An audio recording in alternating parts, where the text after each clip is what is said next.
Morning, ಶುಭೋದಯ. ಬನ್ನಿ ಗರಮ ಗರಂ ಹೆಸರು ಕಾಳು ವಡೆನ ಹೇಗೆ ಮಾಡೋದು ಅಂತ ನೋಡೋಣ.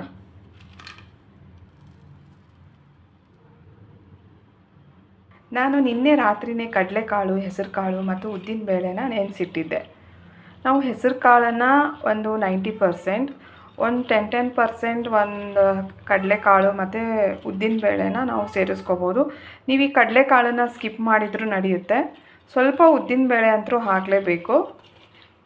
ಜಾಸ್ತಿ ಅಸಿಡಿಟಿ ಇದ್ದವರು ಹೆಸರು ಕಾಳನ್ನು ಜಾಸ್ತಿ ಯೂಸ್ ಮಾಡ್ಬೋದು.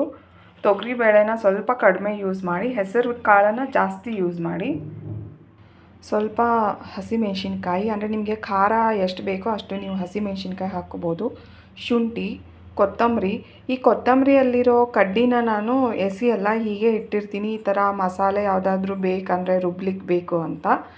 ಸೊ ಕೊತ್ತಂಬರಿ, ಬೆಳ್ಳುಳ್ಳಿ, ಈರುಳ್ಳಿ, ಸ್ವಲ್ಪ ಜೀರಿಗೆ, ಇದನ್ನೆಲ್ಲ ಹಾಕಿ ತರ್ತರಿಯಾಗಿ ನಾವು ರುಬ್ಕೋಬೇಕು. ಅಂದರೆ ತುಂಬ ನೈಸಾಗಿ ರುಬ್ಕೋಬಾರ್ದು, ತುಂಬ ತರ್ತರಿಯಾಗೂ ಇರಬಾರ್ದು. ಸ್ವಲ್ಪ ಹೌದೋ ಅಲ್ಲೋ ಅನ್ನೋ ಥರ ತರ್ತರಿಯಾಗಿ ನಾವು ಅದನ್ನು ರುಬ್ಕೋಬೇಕು. ಮಿಕ್ಸಿ ಜಾರಲ್ಲಿ ನಾನು ನೆನೆಸಿರೋ ಹೆಸರು ಕಾಳು, ಕಡಲೆಕಾಳು ಮತ್ತು ಉದ್ದಿನಬೇಳೆ, ಆಮೇಲೆ ಇದು ಏನು ಎಲ್ಲ ಹೇಳಿದ್ನಲ್ಲ ಐಟಮ್ಸು, ಕೊತ್ತಂಬರಿ, ಬೆಳ್ಳುಳ್ಳಿ, ಈರುಳ್ಳಿ, ಮೆಣಸಿನ್ಕಾಯಿ, ಶುಂಠಿ, ಸ್ವಲ್ಪ ಜೀರಿಗೆ, ಇದನ್ನೆಲ್ಲ ನಾವು ಮಿಕ್ಸಿ ಜಾರಲ್ಲಿ ಹಾಕಿ ಮಿಕ್ಸಿ ಮಾಡೋಣ.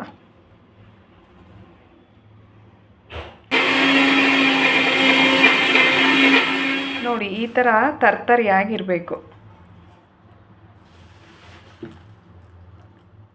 ರುಚಿಗೆ ತಕ್ಕಷ್ಟು ಉಪ್ಪು ಮತ್ತು ಸ್ವಲ್ಪ ಸೋಡಾ ಪುಡಿನ ಹಾಕ್ತಾಯಿದ್ದೀನಿ.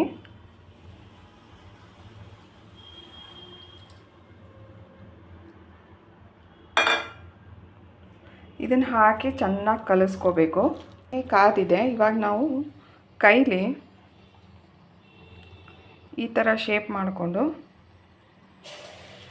ಈ ಥರ ಬಿಡೋದು.